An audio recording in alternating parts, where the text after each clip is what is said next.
अहिल्यानगर शहरात व्यावसायिकाचं अपहरण करून 4.5 कोटींची खंडणी मागितल्याचा आरोप करण्यात आलाय। या प्रकरणी कोतवाली पोलीस ठाण्यात 3 जणांविरुद्ध गुन्हा दाखल करण्यात आलाय।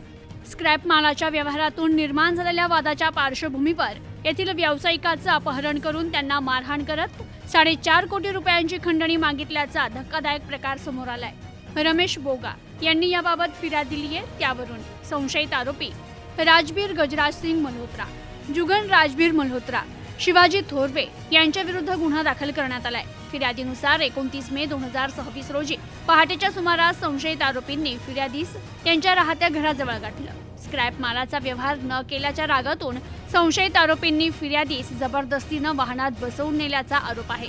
आरोपींनी फिर्यादीचे 2 मोबाईल तसेच खिशातील 3000 रुपये हिसकावून घेतले। त्यानंतर आरोपींनी फिर्यादीस आळंदी येथील एका फ्लॅटमध्ये नेऊन मारहाण केल्याचं फिर्यादीत म्हटलंय। तुझ्यामुळे आमचे 4.5 कोटी रुपयांचं नुकसान झालंय, ते पैसे भरून दे, अन्यथा तुला आणि तुझ्या कुटुंबाला जीवे मारू अशी धमकी आरोपींनी दिल्याचा आरोप करण्यात आलाय। प्रतिनिधी शफी सय्यद, न्यूज टुडे 24, अहिल्यानगर।